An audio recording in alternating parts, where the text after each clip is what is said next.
اور نکالیں گے، اس کی قیمت اور کم ہوگی فیول کی، تو اور سستے ہوں گے. اور انشاءاللہ تعالی جو شہید محترمہ بے نظیر بھٹو کے لفظ تھے کہ دھر بدلے گا پاکستان، ہم اس پہ پورا یقین رکھتے ہیں. آپ نے گمبٹ کی بات کی.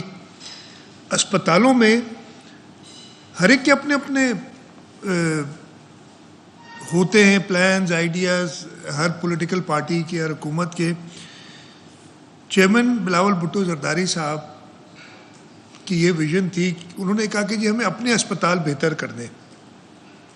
کچھ حکومتیں یہ چاہ رہی تھیں کہ جی یونیورسل انشورنس کر دیں، بندہ جائے کسی بھی اسپتال سے اپنا شہری علاج کرائے. ہم نے اس پہ بھی سوچا تھا، لیکن ہر پرائیویٹ اسپتال، آپ اللہ نہ کرے کسی کو اسپتال جانا پڑے لیکن ہر ایک کو جانا پڑتا ہے، ہر پرائیویٹ اسپتال منافع کے لیے کام کرتا ہے. وہ 20-25% منافع تو اپنا رکھے گا. اچھا، پھر انشورنس کمپنی کے تھرو اگر آپ کریں گے تو انشورنس کمپنی بھی مفت میں تو نہیں کرتی، وہ بھی اپنا منافع رکھے گی. تو جو 100 روپے کی چیز ہے وہ 20-25% وہ لے لے گی. 100 روپے کی چیز ہے، اگر انشورنس کے تھرو پے کریں گے تو ہمیں 150 روپے دینا پڑے گا. اور اگر ہم مفت علاج کریں گے تو ہمیں 100 روپے دینا پڑے گا زیادہ سے زیادہ، اگر ہم اور ایفیشینٹ نہ ہو سکے. کانسیپٹ ہم نے کہا تھا کہ جی پرائیویٹ اسپتالوں اور انشورنس کمپنیز کو فائدہ دینے کی بجائے ہم یہ جو پیسہ ہوتا ہے یہ لوگوں کی امانت ہوتی ہے، اس کو زیادہ بہتر ایسے ہی خرچ کر سکتے ہیں کہ ہم اپنی اسپتالیں بہتر کریں.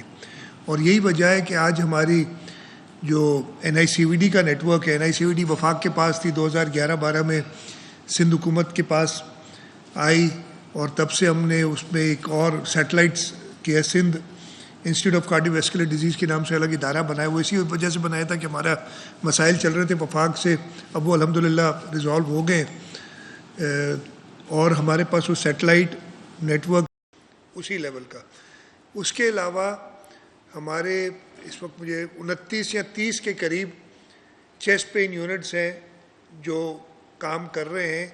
اور کسی کو دل کا مرض ہوتا ہے تو ٹائم بڑا امپورٹنٹ ہوتا ہے. اگر آپ شروع میں پہنچ جائیں اور آپ کو وہ فرسٹ ایڈ مل جائے تو زندگی اور موت کے درمیان وہی فاصلہ ہوتا ہے.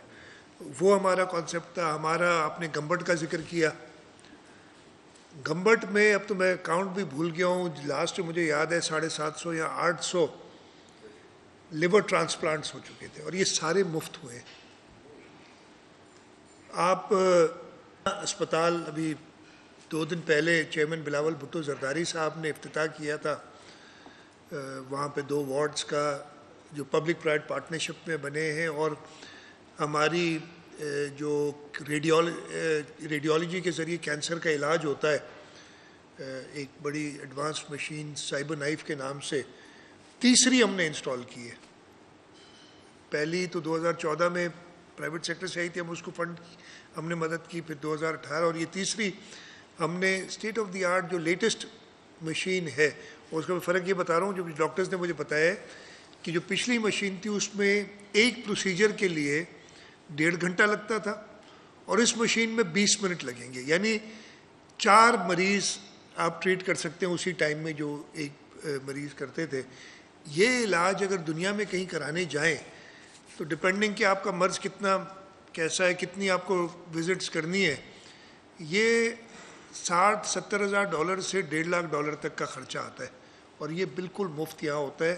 اور یہاں پہ ہم اس سینٹر میں پاکستان کے 167 شہروں کے، پورے پاکستان کے، صرف سندھ کے نہیں ہیں، لوگوں کو ٹریٹ کر چکے ہیں. اس کے علاوہ غیر ملکی جو ہمارے پاکستانی باہر ہیں ملک سے. اچھا، یہ سائبر نائف اس وقت پاکستان میں کسی اسپتال میں نہیں ہے. آپ کے بڑے آغا خان ہو گئے یا بڑے اسپتال جو ان میں بھی نہیں ہے، اس لیے کہ اتنی ایکسپینسو مشینز ہیں، ان کا ریٹرن لوگ افورڈ کر نہیں سکتے، تو ریٹرن نہیں آتا. تو وہ جو پرائیویٹ اسپتال ہوتے ہیں وہ صرف نفع نقصان دیکھنے کی وجہ سے وہ آپ کو ڈرگز بیچ دیتے ہیں جو کہ آپ کر لیں، لیکن وہ انویسٹمنٹ بیچ نہیں کرتے، کیونکہ آپ پاکستان میں کہیں پہ بھی نہیں ہے. وہ الگ ہے. وہ روبوٹک سرجری ہم سول اسپتال، SIUT، جنا، ان میں کر رہے ہیں اور ہم نے ابھی گمبٹ میں بھی شروع کیا ہے. لیکن اپنا اچھا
آپ بالکل درست فرما رہے ہیں. دیکھیں یہ بڑا ریسنٹ فنومنا ہے. یہ ہم نے اسمال ڈیمز بنانے شروع کیے تھے 5-6 سال پہلے, اور اس وقت بھی پہلے تو اس پہ کافی کرٹیسزم ہی ہوتا تھا کہ یہ پتہ نہیں پیسے خرچ کر رہے ہیں, لیکن آپ نے خود دیکھا, مجھے نمبرز اس وقت یاد نہیں ہے, لیکن اگر میں سیفلی کہوں ہمارے جو اس سال پیاز کی فصل ہوئی ہے اس میں 4 ارب روپے کی سیل ہوئی ہے.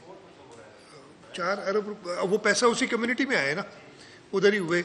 تو شروعات ضرور ہوئی ہے, لیکن اس میں زیادہ ایفیشینٹ اریگیشن کے طریقہ کار, پانی کو اور ایفیشینٹلی یوز کرنا, اس لیے پانی اس وقت بہت ایک قیمتی سونا ہو گیا, بالکل ریسورس ہے. اور اس کے ساتھ ساتھ میکنائزڈ فارمنگ پہ جا رہے ہیں, اور اس پہ کام ہمارا ہو رہا ہے. ہماری چھور کے پاس جو ہے ادھر ہم کام شروع کیا ہے ہم نے, اور انشاءاللہ تعالیٰ جو آپ کی تجویز ہے اس کو اور تیزی سے آگے بڑھائیں گے. بہت شکریہ آپ کا کہ آپ نے ہمیں دعوت پرسوں کی. تو میرا نام ساتھ کہنے مجھے ایک تو آپ کا بہت شکریہ, شریف نبی صاحب کا بہت شکریہ کہ آپ نے یہ ہمیں موقع فراہم کیا, اور ہم جو ہے وہ کانفرنس میں دیگر جگہوں پہ گئے, اور جو آپ نے ابھی بھی شہید بھٹو نے جو نعرہ تھا بدلے گا پاکستان, تو اس کو ہم نے اپنی شکل میں دیکھا, اور دعا بھی کرتے ہیں جو آپ نے خواب دیکھا جس طریقے سے آپ کام کا اللہ کرے کہ یہ پایا تک تک پہنچے, اور نہ صرف صحت بلکہ پورے پاکستان میں جو ہے اس حوالے سے اللہ تعالیٰ کرے کہ پاکستان ترقی کرے. میرا آپ سے ایک کوشچن ضرور ہے, چونکہ پاکستان ایک اکائی ہے, اس وقت جو موجودہ سیاسی عدم استحکام اور سیاسی معاشی استحکام ہے, کیا یہ وقت ضرورت نہیں ہے کہ ہم تمام جو ہیں صوبے یکجا ہو کر جو ہے ملک کی بہتری کے لیے کام کریں؟ ابھی تو یہ لگ رہا ہے کہ تمام صوبے جو ہیں وہ دوسرے کے ساتھ جو ہے وہ پرانے صوبوں کے علاوہ کچھ نہیں کریں, اور چونکہ صوبوں کو چاہیے کہ جیسے ہم نے آپ کا ایک ملک دیکھا ہماری مختار ہاسپٹل, اور وہاں نے بتایا کہ سویلائزیشن جیسے افراد آپ انہوں نے ٹیک اوور کرنا چاہیے, جس میں کافی آ گئی. تو صرف یہ ہے کہ میں چاہتا ہوں کہ ایک پورا صوبے ایک اکائی کے طور پر, جیسے آئی پی پی ایس کے حوالے سے بات ہوئی, جیسے نیا ملک قرضے کے حوالے سے بات ہوئی, تو ہم سب کو چاہیے کہ وہ انیشیٹو آپ کیوں نہیں, چونکہ زرداری صاحب نے ہمیشہ جو ہے ایک بڑے پد کا ہمیشہ مظاہرہ کیا اور تمام لوگوں کو پتہ کیا. میں سمجھتا ہوں میری رائے ہے آپ کے کہ پنجاب اور سندھ جو گورنمنٹ ہے, چونکہ یہ کام بڑے صوبے کرنا چاہیے پنجاب میں, مجھے نہیں چاہیے آپ ہی انیشیٹو تمام ملک کی باتوں کو اکٹھا کرنے میں, اور ملک کی سیاسی جو اپنے استحکام اس کے حل کے لیے بتا رہے ہیں. نہیں, آپ بالکل درست فرما رہے ہیں, اور ہمارا خیال ہے کہ اس وقت صدر زرداری صاحب یہ کام انجام دے سکتے ہیں بڑی اچھی طریقے سے, اور سلیوشن بھی موجود ہیں. میں کہہ رہا ہوں ہمارے ملک میں بڑے وسائل ہیں, لیکن ہم نے کمپارٹمنٹلائز کر دیا ہے, ہمیں اپنے انٹرسٹ چھوڑ دیجیے. میں جو تھر کی بات اتنی کی ہے اور آپ سے اور کر رہا ہوں کہ جی تھر کے اندر ہمارے پاس جو کوئلہ موجود ہے وہ پاکستان کے لیے سستی بجلی بنا سکتا ہے. اس کے ساتھ انڈسٹریلائزیشن کر کے آپ روزگار بڑھا سکتے ہیں اور اس سے ساتھ آپ ایکسپورٹ ریلیٹڈ انڈسٹریز میں زیادہ انویسٹ کر کے اپنی ایکسپورٹ بڑھا سکتے ہیں اور زر مبادلہ کما سکتے ہیں جو اس وقت سارے مسائل ہیں. تو یہ ساری سلیوشنز موجود ہیں اور انشاءاللہ تعالی ہم کوشش کریں گے. ہم نے ویسے پہلے بھی لیڈ لیے. دیکھیں ابھی تھوڑی دیر پہلے میں نے ذکر کیا تھا جب ہم انفارملی بات کر رہے تھے کہ تھر کے کوئلے کی بات آج سے 10 سال پہلے صرف سندھ حکومت کرتی تھی. اب اللہ تعالیٰ کا شکر ہے کہ پورا پاکستان کرتا ہے. سب وفاقی حکومت بھی کرتی ہے, باقی حکومت بھی کرتی ہے.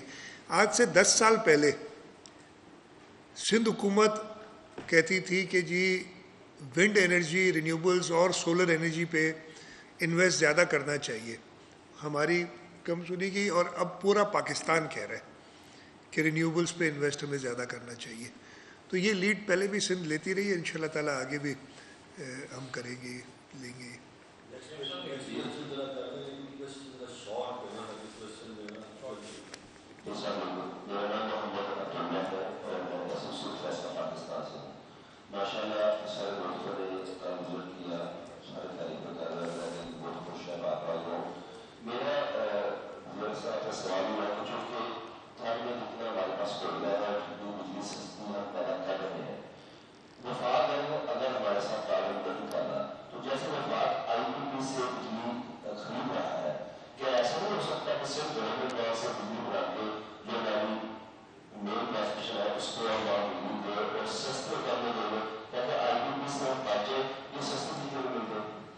اس وقت جو تھر کا ٹوٹل بجلی 3000 میگا واٹ کے قریب پیدا ہو رہی ہے وہ ساری کی ساری نیشنل گرڈ میں جاتی ہے اور وہاں سے سیدھا فیصل آباد جاتی ہے. سندھ میں بھی استعمال نہیں ہو رہی ہے, ساری ادھر جاتی ہے. اور سب سے تو یہی سندھ کے یہ تھر کے کوئلے نہیں تھوڑی بہت ریلیف دی ہے. آئی پی پیز کے ساتھ جو معاہدے ہوئے ہیں اب آئی ڈونٹ نو اس کو فیڈرل گورنمنٹ کیسے آگے لے جا رہی ہے. لیکن میں نے جیسے کہا کہ ہمیں بجلی کی کھپت کو بڑھانا پڑے گا اور زیادہ انڈسٹریل یونٹس لگانے پڑیں گے تاکہ ہم اس چکر سے نکلیں. نہیں تو یہ ہمارے معاہدے جو ان کے ساتھ ہیں وہ 25-25 سال کے معاہدے ہوتے ہیں. تو یہ کام ہمیں بجلی کی انڈسٹری کو کمپلیٹ ریسٹرکچر کر کے آگے بڑھانا پڑے گا تاکہ ہم اپنی جو ڈیمانڈ ہے وہ بڑھا سکیں.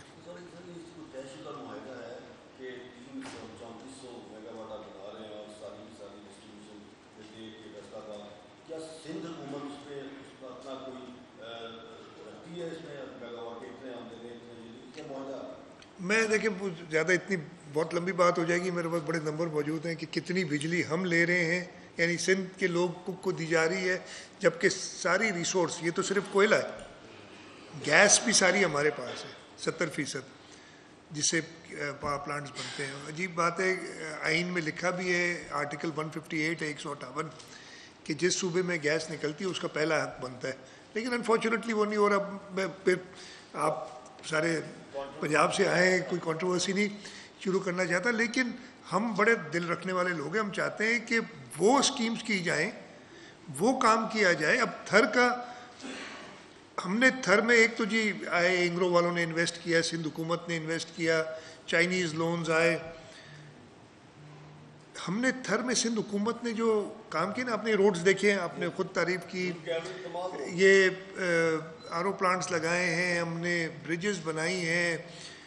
تھر کے اندر ہماری اپنی انویسٹمنٹ تقریباً $2 بلین ہے سندھ حکومت کی. مطلب وہ اس زمانے کے ڈالر سستا تھا نا, میں کہہ رہا ہوں 160-170 ارب روپے کی انویسٹمنٹ اس زمانے اتنے کے ڈالر تھا جب ہم نے انویسٹمنٹ کی تھی. ہم اس اور اس کا فائدہ پورے پاکستان کو ہو رہا ہے. ہم یہی انویسٹمنٹ لوکلائز بھی کر سکتے تھے, بہت واہ ہو جاتی, کوئی ایک اچھی سی ہم پروجیکٹ بنا لیتے جو کہ نظر آتا چمکتا ہوا, لیکن ہم نے پاکستان کے لیے کرنا, تو آگے بھی ہم یہ قربانی دینے کے لیے تیار ہیں اور انشاءاللہ کرتے رہیں گے. یہ میرا نام امریش خان ہے, میں سما ٹی وی کا رپورٹر ہوں. میں سب سے پہلے تو ٹرپ کے حوالے سے بات کروں گا. پریزیڈنٹ اور وائس پریزیڈنٹ نے تھوڑی تفصیلی بات کر لی اس سے. میں مختصراً یہ کہوں گا کہ میں 3-4 سال پہلے جب بچوں کو ایشو ہوا تھا سینٹنگ کا مٹھی, تو میں نے سوچا کہ میں چلا جاؤں مٹھی جا کے میں دیکھوں, کیونکہ میں بچوں کے رائٹس کے اور ہیومن رائٹس کے کام کرتا ہوں. لیکن مجھے ڈسکریج کیا گیا کہ وہاں پہ روڈ کا انفراسٹرکچر ٹھیک نہیں ہے, وہاں پہ لا اینڈ آرڈر کی صورت حال ٹھیک نہیں ہے, آپ لٹے جاؤ گے, آپ وہاں پہنچ نہیں سکتے ہو, وہاں پہ ٹیمپریچر بہت زیادہ ہے. تو وہ جو آ کے دیکھا وہ بالکل اس کے بارے میں بڑا روڈ کا انفراسٹرکچر بہت خوبصورت ہے. ہاسپٹل کی کنڈیشن جو ہے وہ میں بغیر نام یہ کہوں گا کہ ملک کے بہت سارے صوبوں اور ضلعوں کے اسپتالوں سے بہت مچ بیٹر حالات ہیں. میں اس کے ساتھ دلی کا چھوٹا سا سوال ہے, کیونکہ